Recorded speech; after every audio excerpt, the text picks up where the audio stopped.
Assalamualaikum warahmatullahi wabarakatuh.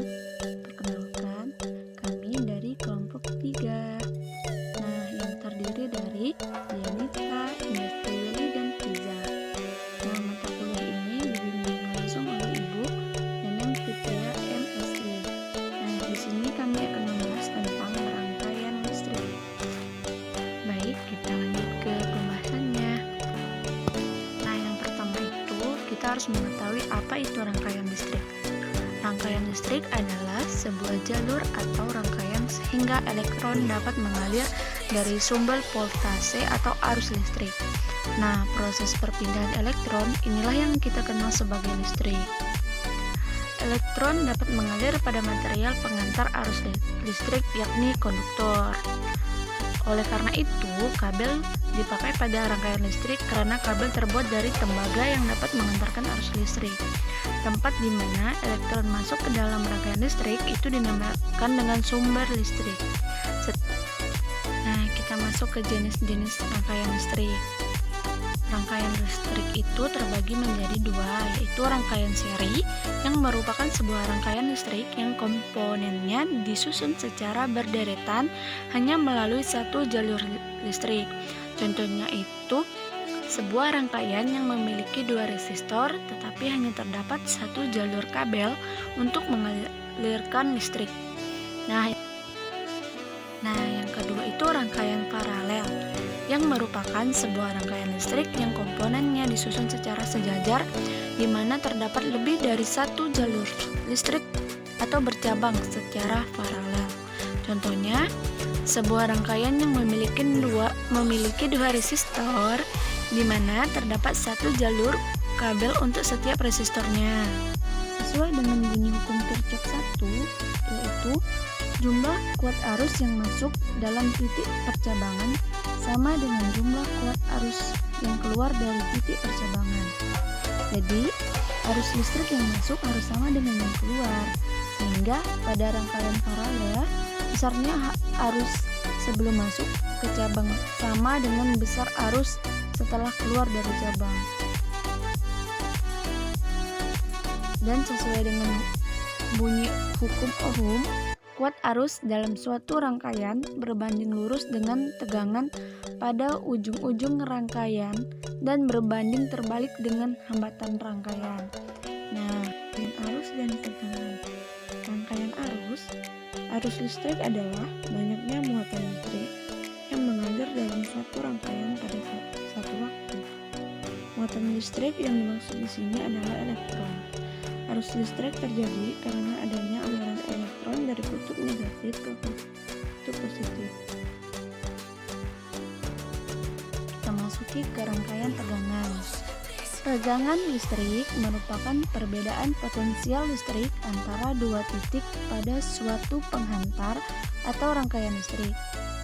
Potensi beda adalah perbedaan jumlah elektron yang berada dalam suatu arus listrik, di mana satu sisi sumber arus listrik terdapat elektron yang bertumpuk, sedangkan di sisi yang lain terdapat jumlah elektron yang sedikit. Hal ini terjadi karena adanya gaya magnet yang mempengaruhi materi tersebut. Dengan kata lain, sumber tersebut menjadi bertegangan listrik. Tegangan listrik disebut juga voltage atau identik dengan beda potensial.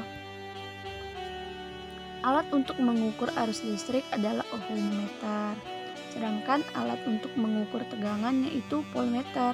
Tapi saat ini ada alat multitester atau multimeter atau avometer yang multifungsi.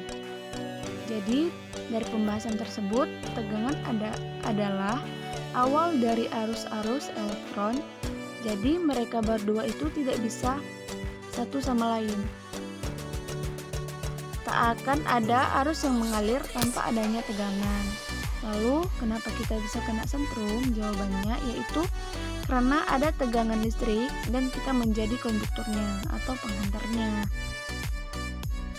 Kita masuk ke rangkaian Thevenin dan Norton.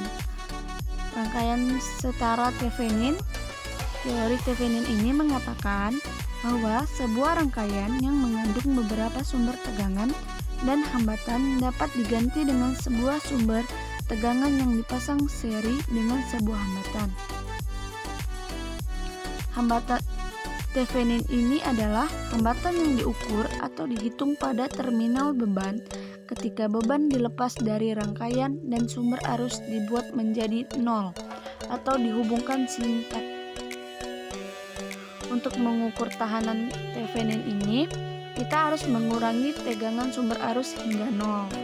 Untuk sumber tegangan dapat dinolkan dengan menghubung singkatkan terminal tegangan atau melepas sumber tegangan dan menggantikannya dengan sebuah penghantar. Nah, kita lanjut ke rangkaian Norton. Teori Norton ini hampir sama dengan teori Thevenin. Namun yang membedakan kedua itu yaitu pada sumber arusnya. Pada teori Norton, hambatan dipasang paralel dengan sumber arus, sedangkan teori Thevenin hambatan dipasang seri dengan sumber tegangan. Nah, berikut contoh rangkaian Thevenin dan rangkaian Norton.